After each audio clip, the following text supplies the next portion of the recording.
Good day, and thank you for standing by. Welcome to the Cheesecake Factory first quarter fiscal 2021 earnings conference call. At this time, all participants are in a listen-only mode. After the speaker's presentation, there will be a question-and-answer session. To ask a question during the session, you will need to press star one on your telephone. If you require any further assistance, please press star zero. Please be advised that today's conference is being recorded. I would now like to hand the conference over to your speaker today, Ms. Stacy Feit, Vice President of Investor Relations. Please go ahead. Thanks, May. Good afternoon, and welcome to our first quarter fiscal 2021 earnings call. On the call today are David Overton, our Chairman and Chief Executive Officer, David Gordon, our President, and Matt Clark, our Executive Vice President and Chief Financial Officer. Before we begin, let me quickly remind you that during this call, items will be discussed that are not based on historical facts and are considered forward-looking statements within the meaning of the Private Securities Litigation Reform Act of 1995. Actual results could be materially different from those stated or implied in forward-looking statements as a result of the factors detailed in today's press release, which is available on our website at investors.thecheesecakefactory.com and in our filings with the Securities and Exchange Commission. All forward-looking statements made on this call speak only as of today's date, and the company undertakes no duty to update any forward-looking statements. In addition, throughout this conference call, we will be presenting results on an adjusted basis, which reflects the potential impact of the conversion of the company's convertible preferred stock into common stock. An explanation of our use of non-GAAP financial measures and reconciliations to the most directly comparable GAAP measures appear in our press release on our website as previously described. David Overton will begin today's call with some opening remarks, and David Gordon will provide an operational update. Matt will then briefly review our first quarter results and provide a financial update. With that, I'll turn the call over to David Overton. Thank you, Stacy. Following an uncertain start to the year, given the impact of dining room closures and capacity restrictions, March served as a positive inflection point in our sales trend as restrictions eased and consumer spending generally increased. By mid-March, nearly all Cheesecake Factory restaurants, as well as we saw significant pent-up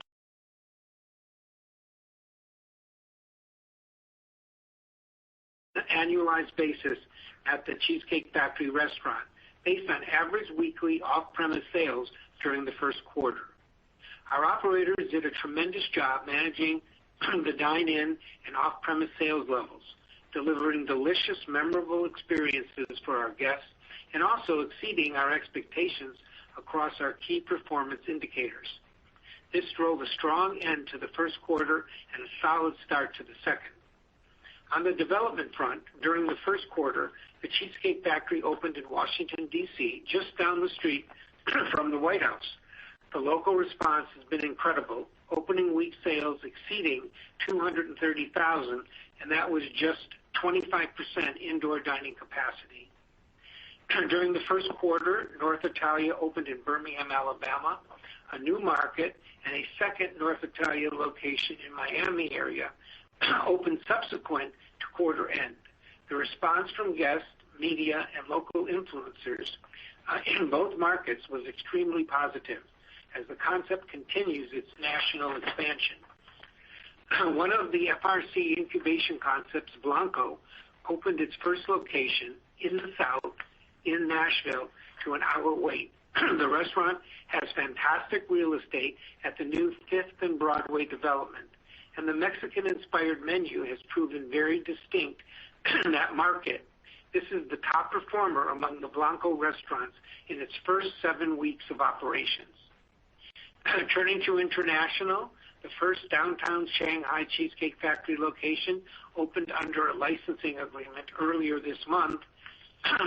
This restaurant had a tremendous opening with nearly $225,000 in sales on the first week. We believe this restaurant's performance will be a good indicator for the Cheesecake Factory's continued potential in mainland China. We are now on track to open as many as 14 new restaurants across our concepts this year as we have more visibility on our pipeline of sites including the timing of one new Cheesecake Factory location that shifted to 2022. And internationally, we continue to expect as many as 3 Cheesecake Factory locations to open under licensing agreements, including the recent Shanghai opening. Before I turn the call over to David Gordon, I'm proud to share that the Cheesecake Factory has been named one of Fortune magazine's 100 best companies to work for the 8th consecutive year. And again, we are the only restaurant company on the list. This accolade is even more meaningful in the context of the challenges we faced during 2020 and the unique labor environment the restaurant industry is currently experiencing. Our team's dedication to the guests and each other is what has always made us a great place to work, and this has been even more true during the past year. This recognition would not have been possible without all of the amazing people and the incredible culture we have built together. We believe we have one of the best teams in the industry, which we expect to continue to differentiate us in the COVID operating environment and as we emerge from the pandemic. With that, I'll turn the call over to David Gordon. Thank you, David. As the playing field leveled for us in March when COVID-related dining restrictions in many of our key markets eased, and in addition, vaccination progressed, we saw incredible pent-up demand for the experiential dining occasions we provided our concepts. Cheesecake Factory restaurants with reopened indoor dining rooms generated average weekly sales in March that equated to approximately $11.5 million on average per unit on an annualized basis, outpacing 2019 average unit volumes. This compared to approximately $10.4 million on average for the entire first quarter, including the stronger March period. Strong sales trends continued into the second quarter, with quarter to date through April 27th comparable sales at the Cheesecake Factory restaurants up 7% versus 2019, including the most recent week at the same level. Based on average weekly sales quarter to date of approximately $222,500, this equates to approximately $11.6 million on average per unit on an annualized basis. On average, Cheesecake Factory locations are operating at approximately 60% indoor dining capacity, with approximately 2/3 total on-premise capacity, including patios. We continue to believe the magnitude of these sales volumes underscores the tremendous brand affinity for the Cheesecake Factory. Our continued strong performance in the off-premise channel has supported these sales volumes, with off-premise comprising approximately 1/3 of total sales quarter to date. On an absolute basis, this equates to nearly $4 million on average per unit on an annualized basis, based on second quarter to date average weekly off-premise sales. We curtailed our off-premise marketing as sales significantly strengthened in March and April. We believe the appeal, quality, and increased awareness of our offering has enabled us to drive the highest level of off-premise sales dollars and maintain the highest level of off-premise sales when indoor dining rooms reopen relative to our publicly traded casual dining peers. And our ability to sustain off-premise sales around these levels for over a year reinforces our belief that a meaningful increase in off-premise sales could be a longer-term sales driver for the Cheesecake Factory as we emerge from the pandemic. Turning to North Italia, currently all locations have indoor dining rooms open. We've seen strong pent-up demand from guests wanting to return to the restaurants, but we have also continued to drive solid off-premise volumes, second quarter to date of approximately 20% of sales. North Italia's second quarter to date through April 27th, comp store sales are up approximately 8% versus 2019 levels. We continue to believe North Italia's performance during the pandemic reinforces the long-term potential for the brand. At present, all open FRC locations have indoor dining capacity, and 2 locations currently remain closed but plan to reopen later this quarter. The FRC concept sales have also continued to build, while off-premise volumes remain solid. As we mentioned on a prior call, FRC tested a digital-forward flower child via a pop-up format in Arizona earlier this year. The in-restaurant kiosk technology that was tested enabled a faster ordering experience and also features artificial intelligence that learns individual guest behaviors in order to provide an even better experience. FRC plans to incorporate this technology at future Flower Child locations, complementing the traditional ordering mechanism. In closing, we could not have achieved this strong first quarter results without our incredible teams. There is no denying the last year has been difficult on our people. So I want to take a moment to again thank them from the bottom of my heart for their commitment and dedication to our company, guests, and each other. We work hard cultivating our culture to ensure that we remain an employer of choice. And we are so humbled by the Fortune magazine 100 Best Companies to Work For recognition. Increases in both manager and hourly staff retention during the first quarter versus pre-COVID levels also further underscores its positioning.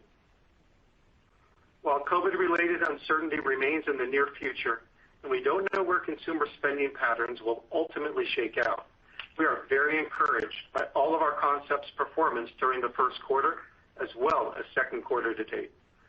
We continue to believe that the strength of our brands, best-in-class operators, and breadth of high-quality growth vehicles, our long-term outlook is bright. With that, I will now turn the call over to Matt for our financial review. Thank you, David. First quarter comparable sales at the Cheesecake Factory restaurants increased 2.8% year over year. Relative to the 2019 period, comp sales were down 10.4% for the quarter, but just 2% lower in March. Off-premise represented approximately 43% of total Cheesecake Factory restaurant sales during the first quarter. Revenue contribution from North Italia and FRC totaled $87.5 million. North Italia comparable sales increased 5% year over year and were down only 5% versus the 2019 period. Sales per operating week at FRC, including Flower Child, were approximately $80,700.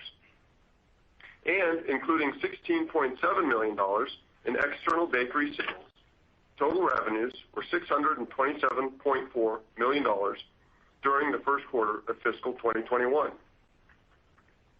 Cost of sales declined 120 basis points, primarily reflecting a shift in sales mix, relatively higher year-over-year third-party bakery sales, as well as pricing leverage.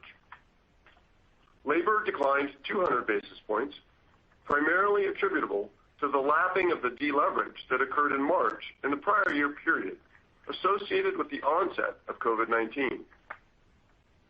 Other operating expenses increased 160 basis points due primarily to higher restaurant-level incentive compensation, increased marketing, and costs such as additional cleaning and PPE associated with COVID. Our operators did an incredible job managing the level of sales we drove during the first quarter, with Cheesecake Factory flow-through of nearly 40% year over year and approximately 50% sequentially versus the fourth quarter of 2020, both inclusive of COVID-related costs.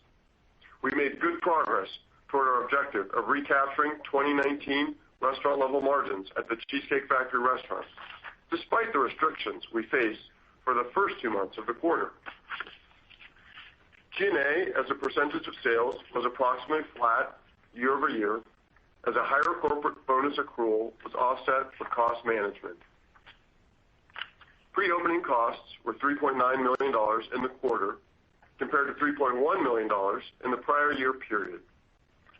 One of each of Cheesecake Factory, North Italia, and FRC's Blanco concept opened during the first quarter versus one North Italia and one Flower Child that opened in the prior year period. We recorded approximately $4.9 million of COVID-related expenses in the first quarter for costs such as sick and vaccination pay, healthcare and meal benefits for furloughed staff members, additional sanitation, and personal protective equipment. A vast majority of these costs were in the other operating expense line, as I referenced, with a small net amount in the labor line, given the employee retention credit offset. A specific breakdown between line items can be found in the related footnote in our earnings release issued this afternoon.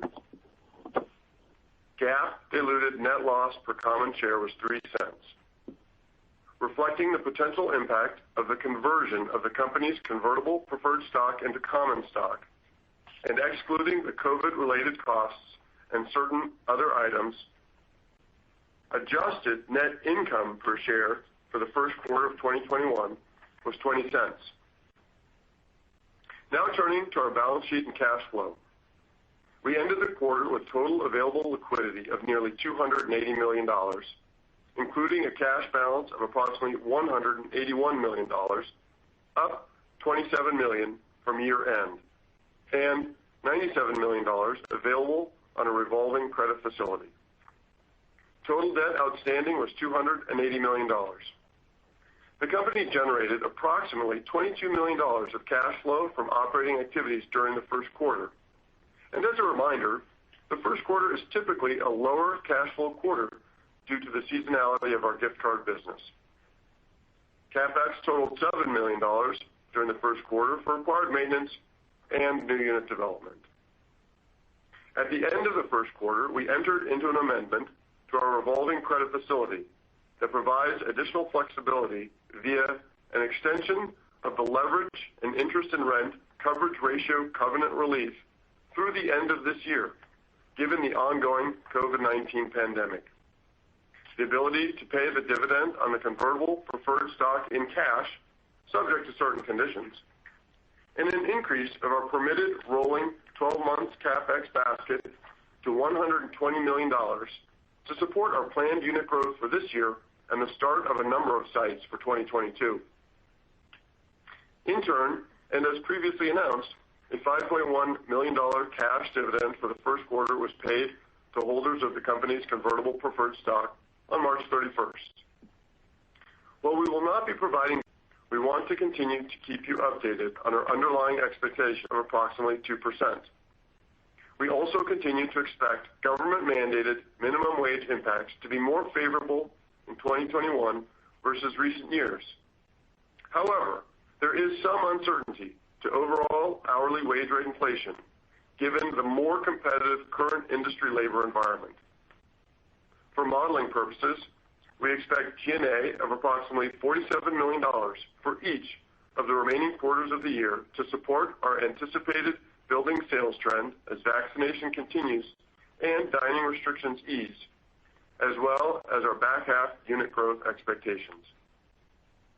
Currently, our estimated tax rate for the full year is approximately 7%. The actual rate for the year will depend on the level of income generated. With respect to development, we now expect to open as many as 14 new restaurants this year. Based on our pipeline of sites spread across our portfolio of concepts, we now anticipate as many as 2 Cheesecake Factory restaurants, 6 North Italias, and 6 FRC restaurants, including 2 Flower Child locations. We would anticipate approximately $100 million in CapEx to support this level of unit development, as well as required maintenance on our restaurants. And we continue to believe, with the strength of our restaurant brands, operations teams, and balance sheet, we'll be able to further accelerate growth to our targeted 7% level in fiscal 2022 and take market share. And with that, we'll take your questions. Operator? As a reminder, to ask a question, you will need to press star 1 on your telephone. To withdraw your question, press the pound key. Please stand by while we compile the Q&A roster. We have our first question from the line of Sharon Zackfia from William Blair. Your line is now open. Hi, good afternoon. Congratulations, by the way, on the return to positive comps. That sounds great. And it's making me hungry. So I guess the question on off-premises, I think if I'm doing the math correctly, it seems like off-premises average weekly sales were actually up in April relative to the June quarter of last year. I just want to confirm if that's accurate, and only down kind of slightly actually from the March quarter, even as restaurants have really rebounded on premises. Hey, Sharon, this is Matt. I think I'm doing the quick math here, looking at it too. I think that's pretty close. I mean, we'll double check for you, but I would say that for us, the key is it's been extremely consistent. We was right around that $4 million mark on an average unit volume per year. So I think your math is probably right, and it's definitely moving in the right direction. Thanks for that. And then a follow-up question on labor. I mean, are there any catch-up investments on the labor side that we should think about for the remainder of this year? I mean, it seems like your labor, if you look at it per operating week, is kind of well under the improvement you've been seeing in sales, even on a 2-year basis. So just wondering if there's some sort of big catch-up there, if you're seeing some sort of extended wait times in the locations that maybe wouldn't be something that would be sustainable longer term. No, I don't think, again, Sharon, this is Matt, I don't think there's any specific investments. I mean, we definitely are seeing sales increase, which means that we're hiring and we'll need to do training as we normally would, actually running into the spring season. So, I think that's relatively consistent. I think, oftentimes when you see a surge in sales like this, you get a little bit more leverage initially than you think you do, and you might end up with some very favorable labor metrics. But I think in general, we're happy with the productivity that we have, and it's reflective of our historical productivity as much as anything else. Okay, great. Thank you. Next question is from the line of Nicole Miller from Piper Sandler. Your line is now open. I think I heard this properly, but did you say you curtailed marketing around off-premise? And if so, do you curtail it at the marketplace level where they were doing that on your behalf, or some marketing that you were doing yourselves? Oh, hi, Nicole, it's Dave Gordon. Yeah, we curtailed sort of the end of March, April, and as we elaborated, really didn't see any impact to sales at all, and saw some very strong sales here just in the past few weeks. When it comes to the DoorDash marketing, things like top of the app preference and some of our normal considerations we get as an exclusive partner haven't changed. But any promotional activities, meaning discounting off of cakes or anything like that, those are the activities that we stopped. All right, great. And then within store level margin, what's the marketing percentage, I guess, kind of embedded? What was it in 1Q, and what might it be for this year? And is that amount more or less than last year? Thank you. Well, if you think about for direct marketing, Nicole, this is Matt. Because sort of overall marketing, there's obviously some of the commissions that we include in that for the delivery piece of it. But for the direct marketing piece, we're really pretty much in line with where we have been historically in that 0.5 to 0.6% range overall for the first quarter. That was sort of our plan for this year. I think that we'll evaluate the sales trends and we'll adapt, but that's consistent with where we've been and where we were in the first quarter. Thank you very much. Next is David Tarantino from Baird. Your line is now open. Afternoon. Matt, I was wondering if you could give us a little bit of context on what margins could look like in the second quarter if this positive trend you're seeing in your business continues. Any sort of framework you could offer would be helpful. Sure, David. This is Matt. I think we've always taken the sales first approach during the pandemic, and I think while a lot of companies were targeting getting margins back faster, our goal has always been to get back to 2019 margins at 2019 sales levels. So I think that is still a very good initial take.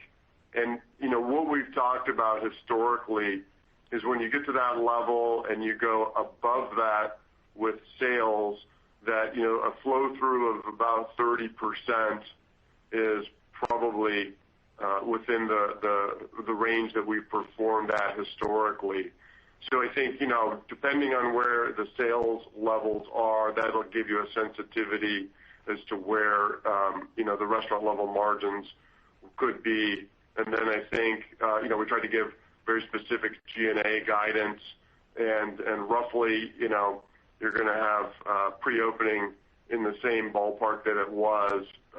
So I think you can kind of get to a total from there.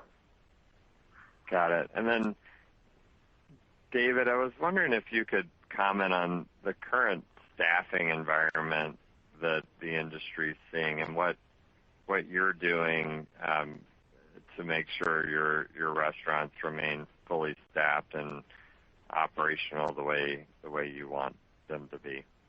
Sure, David. Well, I think historically, as you know, our culture has always been what we believe a competitive advantage for us, and a reason that we're an employer of choice. And once again, for 8 years in a row on the Fortune 100 Best Places to Work. Fortunately, we made the strategic decision on a management staffing side to keep all of our managers in place, which is enabling us to be able to execute, I think, as well as the operators are executing today. Just purely from a metric standpoint, we're at about 96% of our staffing levels pre-COVID. So I don't know that we have as much catch-up to do, perhaps, as some others in our space. We've always paid a very competitive wage. We have a very strong career continuum that shows advancement opportunities. We've also taken this opportunity to bring back a couple of our recruiters to help at the hourly level the restaurant so they can stay focused on operations. So we feel really good about our plan in place. We don't really feel like the current staffing situation is going to have a negative impact on sales moving forward. And our operators are doing a great job, I think, of retaining the people that we have. And that's been something we've talked about since the beginning of COVID, that retention will be key once we get to this point. And so that will continue to be a focus. And the strong retention we saw in the first quarter, we would hope and anticipate will move through the rest of the year. Thank you for that. And do you think this dynamic is going to lead to an escalation in labor costs, in order to retain or attract the right talent? Are you considering chasing this with more dollars, or do you think that will be required? I think we'll always be smart about how we chase it. If we're in a competitive place, we're certainly not going to lose our people, our really good people, over some small incremental increase that a restaurant needs to pay somebody. But we're going to be smart and competitive about it. We have a lot of analytics that allow us to see what the market is paying, so that an individual restaurant in any particular market knows what's happening right around them, and they can be appropriately competitive. David, this is Matt. I would just add to that, how you measure at the hourly level is the total. Obviously, with our sales, we're in a fortunate position to fully employ people for the hours that they want to work. And so, certainly that is going to help us with people as they're able to get, more hours and sort of be fully staffed, if you will.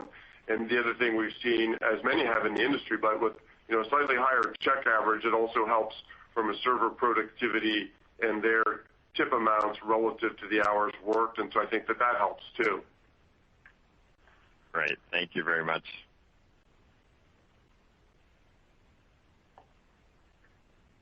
Next is Brian Moran from Deutsche Bank. Your line is now open.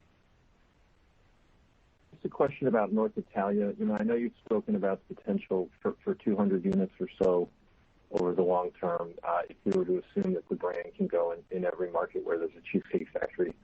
So my question is, can you talk about your degree of confidence today in that 200 unit potential?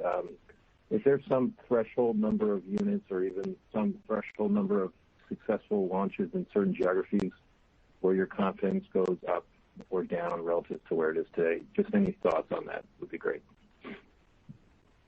Thanks, Brian. This is David. Our confidence remains very strong and very high on north in all geographies. We opened here in Birmingham, Alabama. We opened in Miami, a second location, and we continue to see great guest demand and great reviews. So there hasn't been a market that we moved into yet where it's caused us to pause and say perhaps that 200 number is not realistic. We think it certainly is realistic. We'll continue to grow north at about a 20% growth rate. And we've seen that guests are responding to it in a very favorable way. So we're very, very bullish on the future of North. Thanks. And then a follow-up question, which is similar, is just about Flower Child. If North Italia confidence is very high, you can scale nationally. How would you define your confidence with Flower Child's ability to scale nationally, maybe relative to how you feel about North Italia? And what are you looking to learn from your openings over, say, the next 1 to 2 years? I think it's very similar. We've seen, again, Flower Child open in Oklahoma City, of all places. And it's one of the busiest openings that they've had since Flower Child's inception. So we feel good about, again, consumer guest demand and it being a little bit more of a lifestyle brand. It's done well outside of Arizona, whether, again, that's Texas, Oklahoma City, Florida, California, you name it. So we think that it will continue to grow, and it's working in different geographies. As I stated earlier, some of the learnings from the pop-up that happened in Arizona a few months ago are the type of things that we'll continue to look at employing if it makes the guest experience easier, faster, more convenient, along with the obviously delicious menu that thus far continues to do very well. We're launching new menu items at Flower Child on a relatively regular basis, and they continue to resonate with guests as well. Thank you. Next is John Glass from Morgan Stanley. Your line is now open. Very much. Two on the to-go business. Just first, in the markets that are most, so you've got portfolio across different markets that are in different stages of reopening. So in the most reopened markets, is that to-go business the same percentage or the same dollars that it is in like a California where it's been slower to reopen?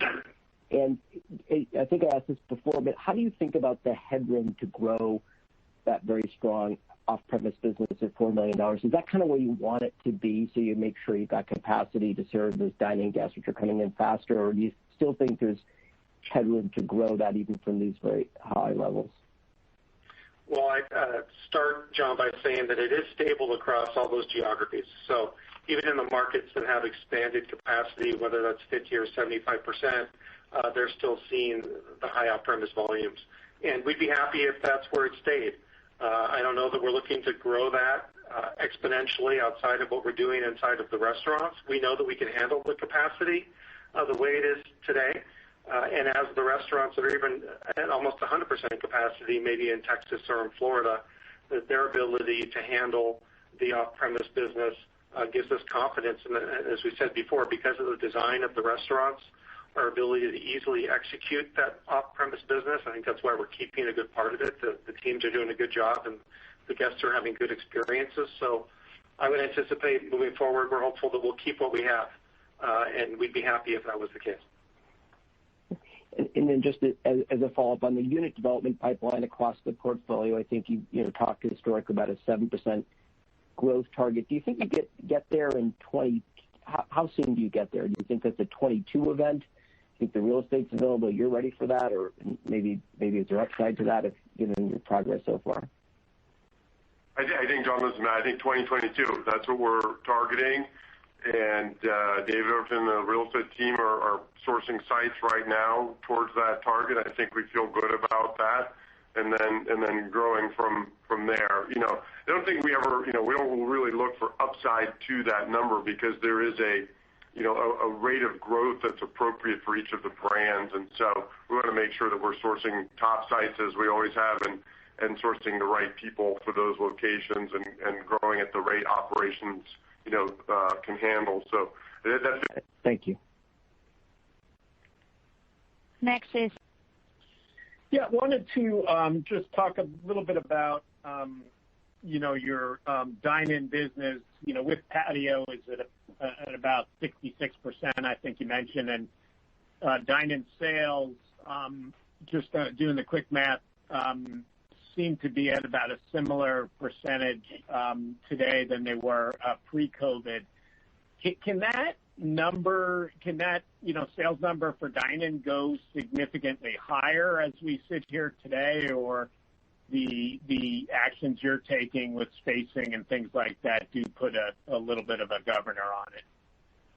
It is, Matt. Just when we look at the math, the simple math of those restaurants that go from, say, 50 to 75%, the absolute comp increase can be 10% or more.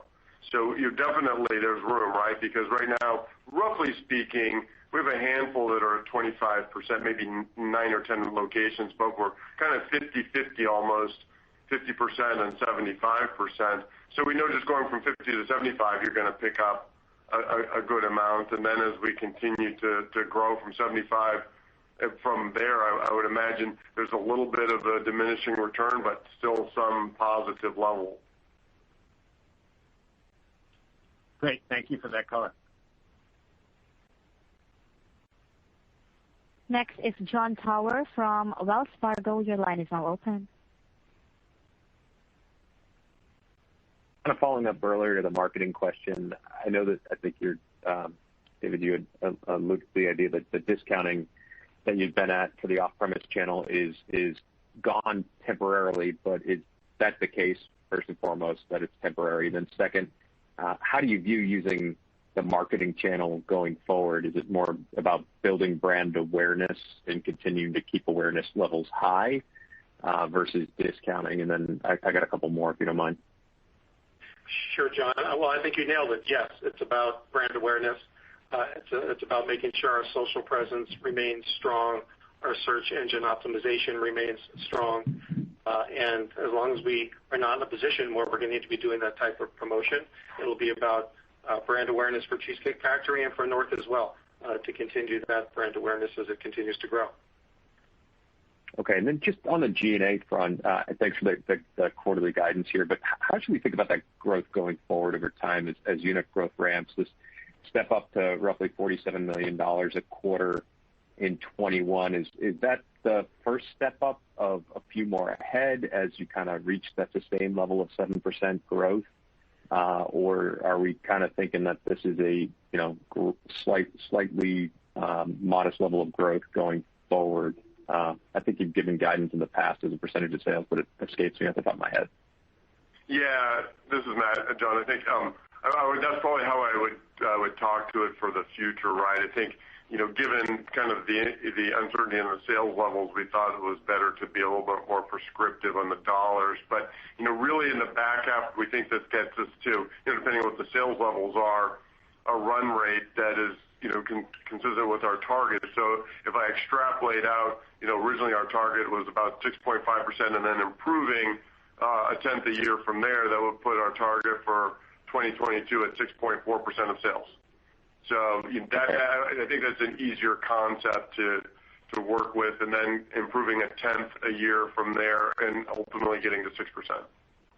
Great. And then just lastly, with demand being so high in the off-premise channel and remaining very strong, what are your thoughts on taking incremental pricing on the delivery menu specifically? I know today I think you run about low single digit 2 to 5% or so.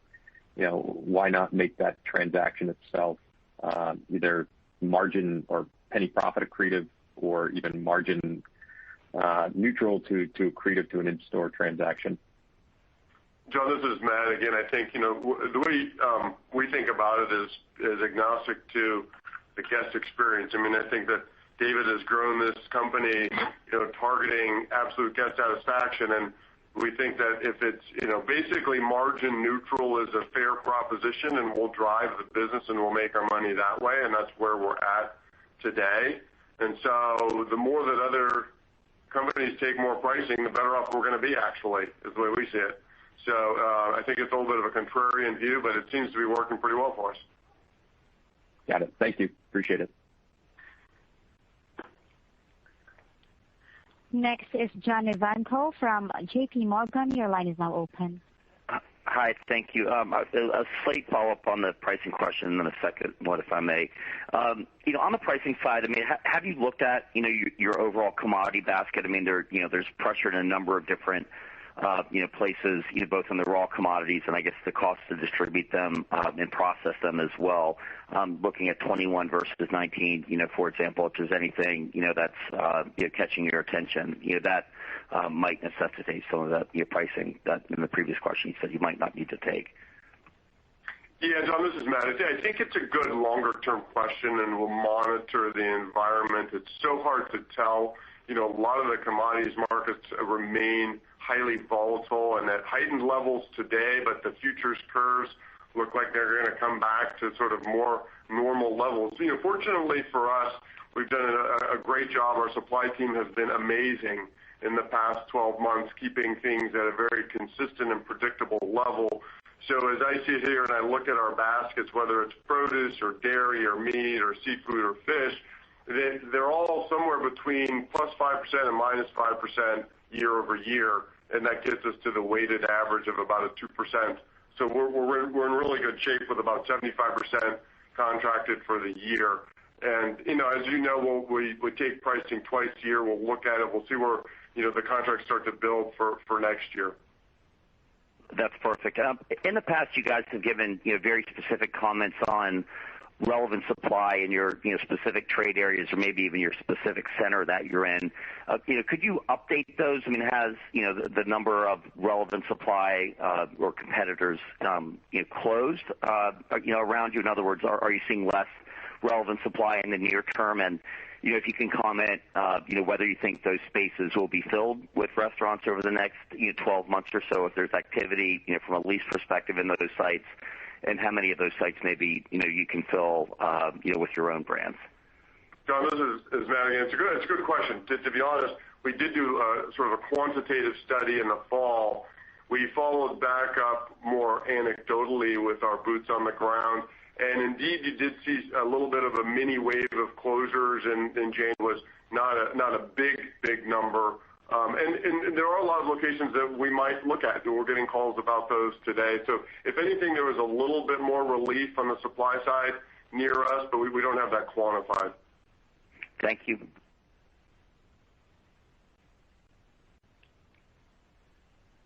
Next is Jeffrey Bernstein from Barclays. Your line is now open. Great. Thank you very much. Two questions. Just the first one, a follow-up on the to-go business or off-premise. I think you mentioned in the first quarter it was, 43%, and then I believe it's now down to a third of sales in April. So I'm just wondering, I know you mentioned you would obviously hope to hold those levels. I'm just wondering what level we're referring to, because it looks like as things reopen, the off-premise slipped, and maybe you can talk about it in terms of dollars, but I'm just curious where you think it settles relative to where it was before. Just trying to figure out how much incremental sales you think you can hold on to from to-go, even if you got the in-store back to 100%. Sure, Jeff, this is Matt. We were really talking about the dollars piece of it, to be fair to your question there. And so when we think about, really from Q1 to where we are now today, we've gained a significant amount of business, over 10%, and that's been on premise while we've kept the off premise basically at the same levels, and so you get that mix shift is what is occurring. But we've maintained basically the $4 million annualized AUV off premise number, and recaptured on premise while we've been doing that.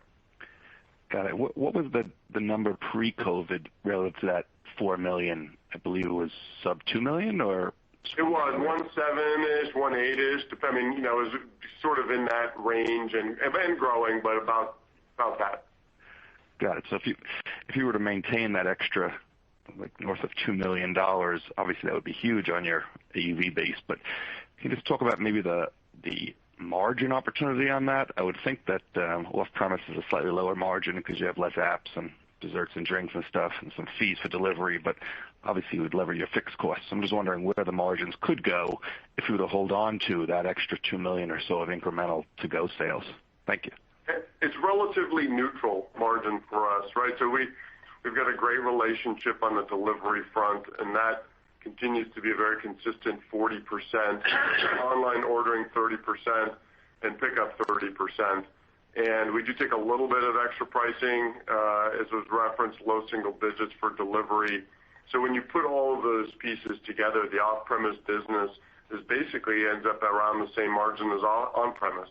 And so we're pretty agnostic about where we drive the sales, as long as we're getting them. Great. Thank you.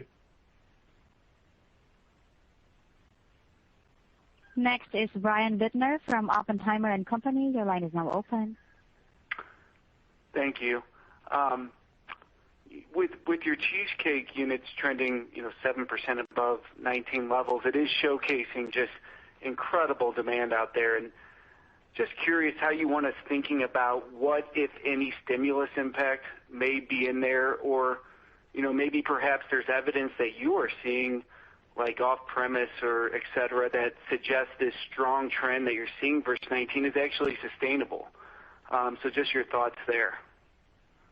Yeah, Brian, it's a good question, and nobody has that crystal ball. I think we typically get a little less benefit from stimulus than sort of lower down in the price ticket.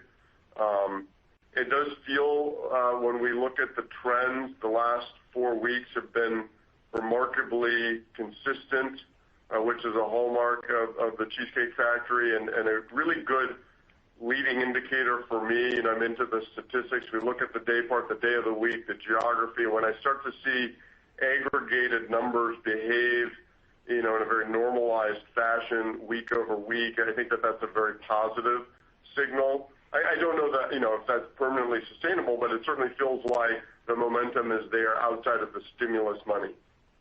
That's great color. And my follow-up is just going back to the differences in capacity in cheesecake restaurants, like in California versus Texas and Florida. Are you, in fact, seeing really big differences in same-store sales versus 19 levels across your portfolio, simply based on capacity differences on the indoor dining, or are you actually seeing a pretty similar trend across your asset base?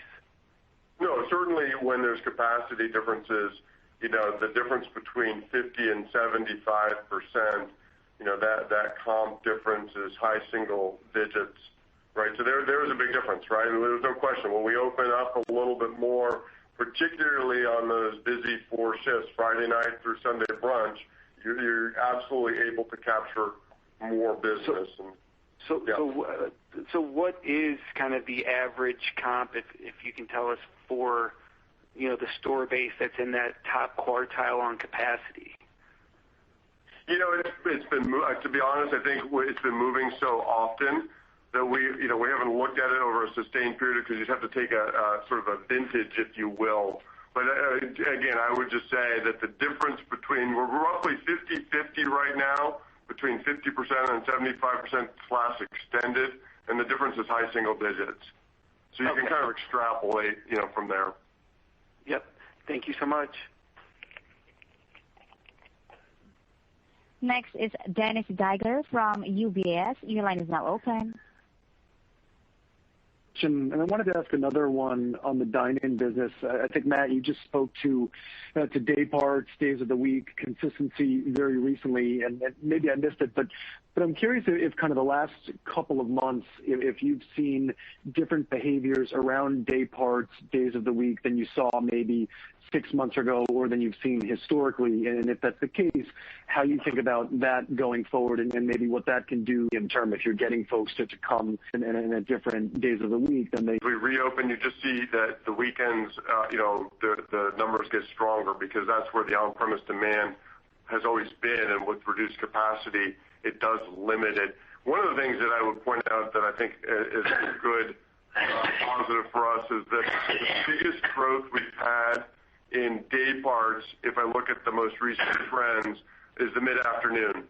And so, lunch was even slightly stronger than dinner too. And so those have been 2 areas, rebuilding the shoulders, right? And then the other thing I would say is that from a comp perspective, we are seeing outsized performance in the middle of the week. That's also positive, right? Because where the areas of pressure have been for us have been middle of the day and the middle of the week, and we are seeing outsized gains there recaptured. I think those are both good. That's helpful. And one more, if I could, just curious your perspective on sort of mall traffic, competitor restaurants located within malls around your locations. If there's anything to share recently on what you've seen and the implications for your brands, and then kind of your thoughts on the go forward and the implications there for your brands. Yeah, we haven't recalculated that, but we did see some closures right after the holidays, and certainly there's a little bit less competition near us. It seems to be quickly stabilizing, though, obviously with the trends. I would say, just to comment on the mall traffic, I think there was a recent Wall Street Journal article that talked about the positive momentum in A properties for foot traffic. And so I think, if anything, look, we've proven that without the malls being open, we can get the business. And so if they return some of their foot traffic, that's only going to be a net benefit for us.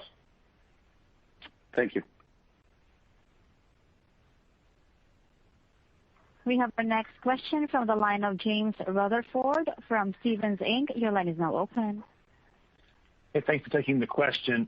You saw some leverage on your cost of sales line. I think you called out mix, bakery sales, and price, if I heard correctly, as the three drivers. And there's been a few questions around commodities and menu price already, but when you put all that together, just how should we think about that cost of sales line in the P&L going forward? Then I have a follow-up, please.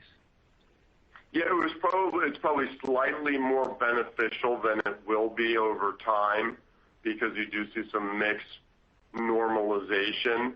The pricing leverage is permanent, so we've had on that line item, right, because we've been balancing out the labor versus the commodity piece, and so you're going to get that permanently. And we do maintain some degree of elevated dessert sales, and so I think in aggregate we'll still see a favorable trend on commodities, maybe not quite as positive as we saw in the first quarter.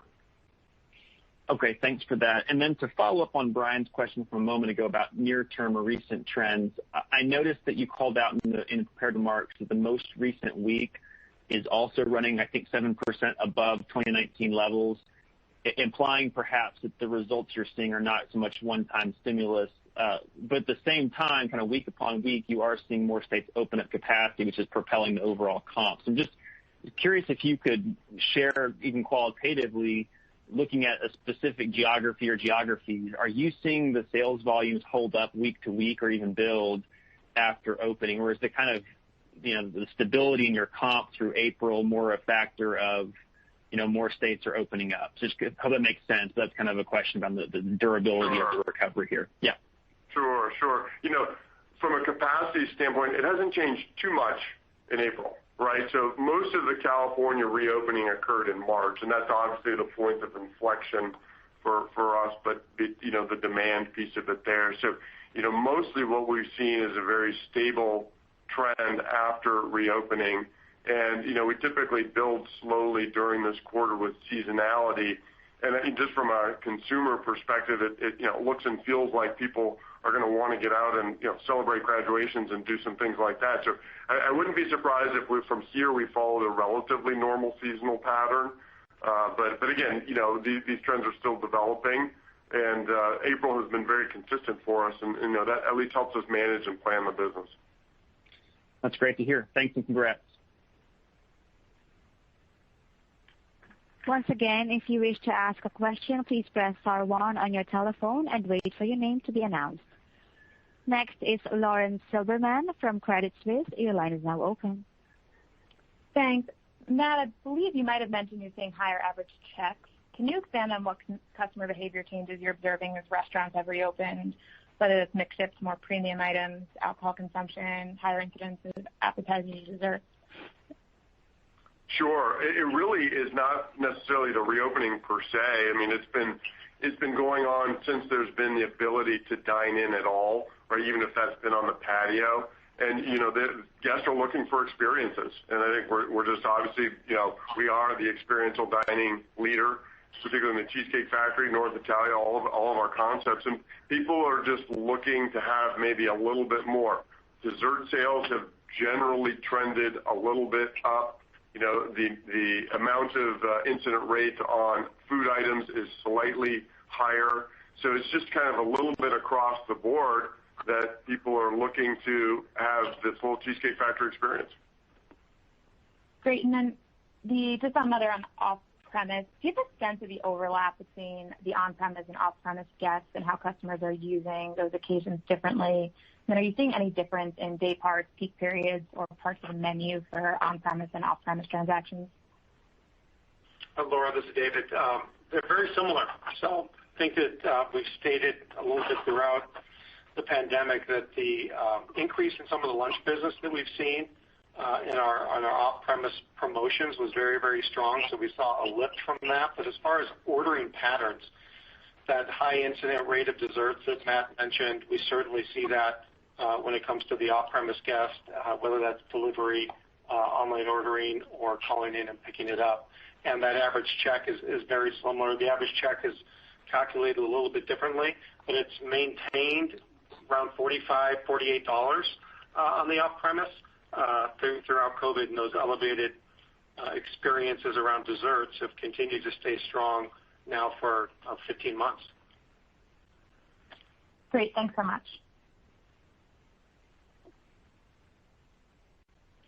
This concludes today's conference call. Thank you for participating. You may now disconnect.